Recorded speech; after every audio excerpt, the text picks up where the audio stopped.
Hi guys! Welcome to Jekotech TV! Smile ka muna dyan! Okay guys, let's go!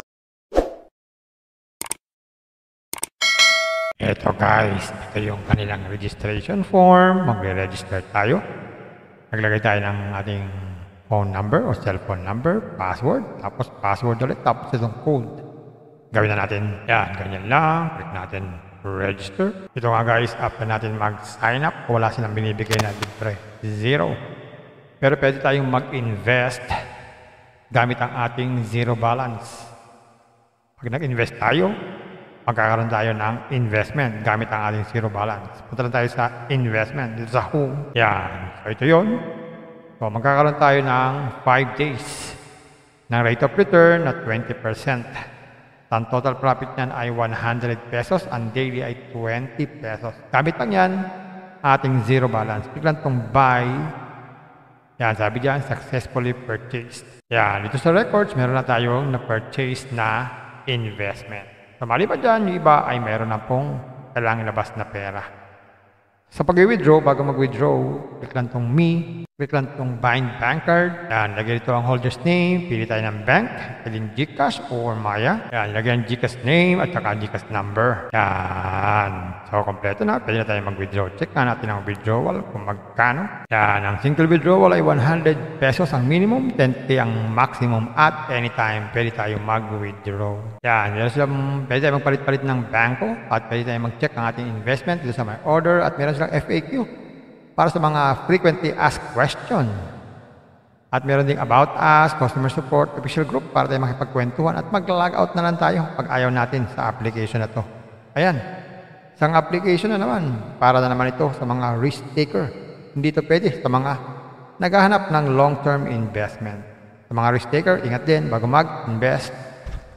Pampaalala, ganito mga application, minsan tumatagal, pero minsan sandaling-sandali lamang. Kagaya itong application na to, ang hula ko dito, tatagal ito mga 4 to 5 days. Pag sumobra dyan, swerte na tayo. Kaya maging mag-ingat sa ating pag-i-invest. At kung wala kayong pag-invest,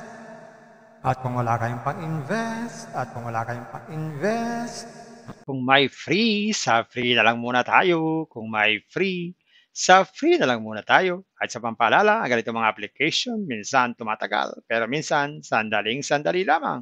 Kaya maging maingat sa ating pag-invest. Paring paalala, sabi po sa 1 Timothy chapter 6 verse 10, for the love of money is a root of all kinds of evils, is true this craving that some have wandered away from the faith and pierced themselves with many pangs. Totoo po ito. Ang pera naman ay hindi masama. Yan ang ginagamit natin sa pang-araw-araw natin buhay, pambili ng bigas, ulam, sapatos at iba pa. Pero ang babala dito ay yung pag-ibig sa pera. Pag tayo po umibig na sa pera, maaari tayong makagawa ng sari-saring kasamaan. Yan po ang kinauugatan, yung ating pag-ibig sa pera. Kaya ito po ay isang babala. Dahil ang ating ibang mga kasama natin ay nawala na sa pananampalataya. Mas pinili nilang ibigin ang pera.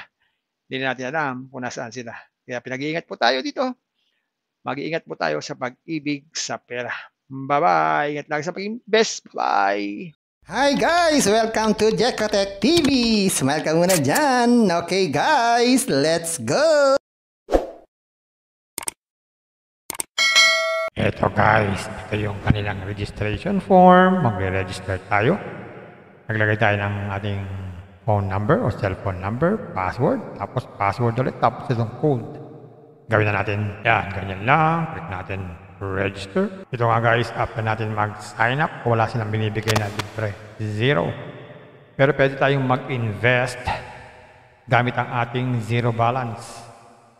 Pag nag-invest tayo, magkakaroon tayo ng investment gamit ang ating zero balance. Punta lang tayo sa investment, dito sa home. Yan. So ito yun. So magkakaroon tayo ng 5 days ng rate of return na 20%.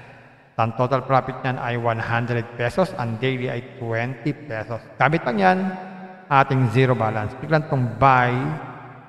Yan, sabi dyan, successfully purchased. Yan, dito sa records, meron na tayong na-purchase na investment. So maliban dyan, yung iba ay meron na pong kailangang labas na pera. Sa pag-withdraw, bago mag-withdraw, click lang itong me, Click lang itong bind bank card. Yan, lagyan ito ang holder's name. Pili tayo ng bank.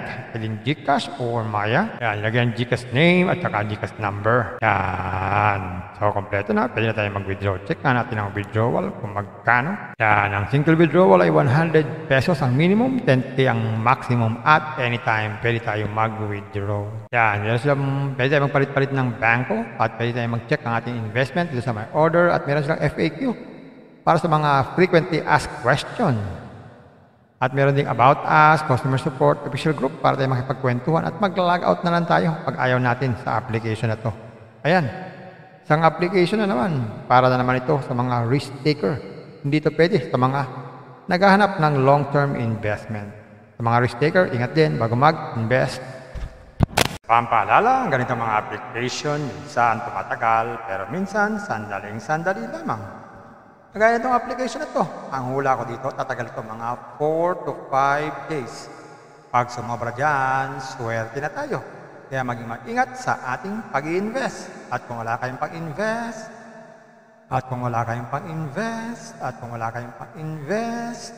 Kung may free, sa free na lang muna tayo. Kung may free, sa free na lang muna tayo. At sa pampaalala, ang ganitong mga application, minsan tumatagal, pero minsan sandaling-sandali lamang. Kaya maging maingat sa ating pag-invest. Paring paalala, sabi po sa 1 Timothy chapter 6 verse 10, for the love of money is a root of all kinds of evils, is true this craving that some have wandered away from the faith and pierced themselves with many pangs. Totoo po ito. Ang pera naman ay hindi masama. Yan ang ginagamit natin sa pang-araw-araw natin buhay, pambili ng bigas, ulam, sapatos at iba pa. Pero ang babala dito ay yung pag-ibig sa pera. Pag tayo po umibig na sa pera, maaari tayong makagawa ng sari-saring kasamaan. Yan po ang kinauugatan, yung ating pag-ibig sa pera. Kaya ito po ay isang babala. Dahil ang ating ibang mga kasama natin ay nawala na sa pananampalataya. Mas pinili nilang ibigin ang pera. Hindi na natin alam kung nasaan sila. Kaya pinag-iingat po tayo dito. Mag-iingat po tayo sa pag-ibig sa pera. Bye-bye. Ingat lang sa pag-invest. Bye. Hi guys! Welcome to Jekotech TV! Smile ka muna dyan! Okay guys, let's go!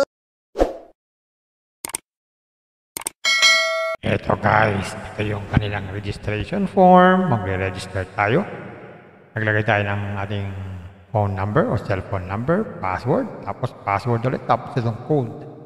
Gawin na natin yan, ganyan lang. Click natin register. Ito nga guys, after natin mag-sign up, wala silang binibigay na libre. 0. Pero pwede tayong mag-invest gamit ang ating zero balance.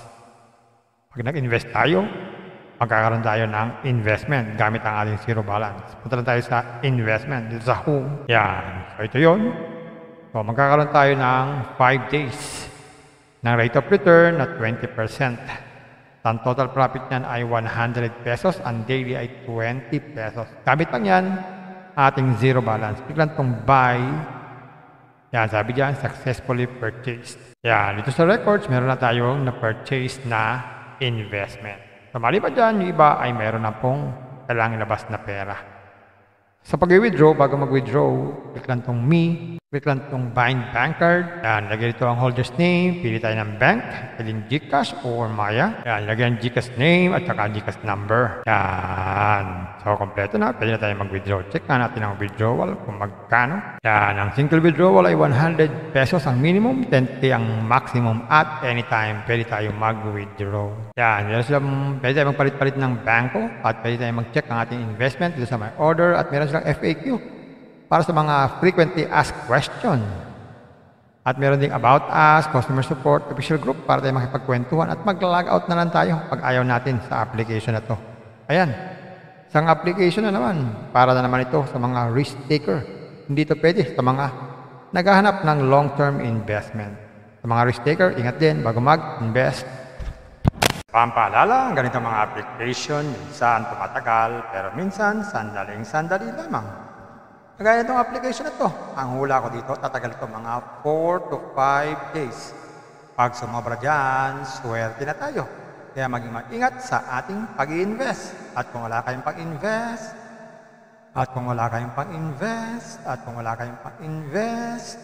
Kung may free, sa free na lang muna tayo. Kung may free, Sa free na lang muna tayo. At sa pampaalala, ang ganitong mga application, minsan tumatagal, pero minsan sandaling-sandali lamang.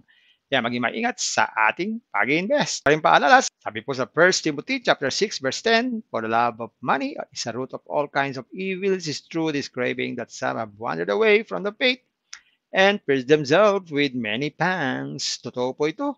Ang pera naman ay hindi masama. Yan ang ginagamit natin sa pang-araw-araw natin buhay, pambili ng bigas, ulam, sapatos at iba pa. Pero ang babala dito ay yung pag-ibig sa pera.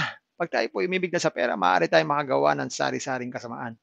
Yan po ang kinauugataan, yung ating pag-ibig sa pera. Kaya ito po ay isang babala dahil ang ating ibang mga kasama natin ay nawala na sa pananampalataya. Mas pinili nilang ibigin ang pera. Hindi na natin alam kung nasaan sila. Kaya pinag-iingat po tayo dito.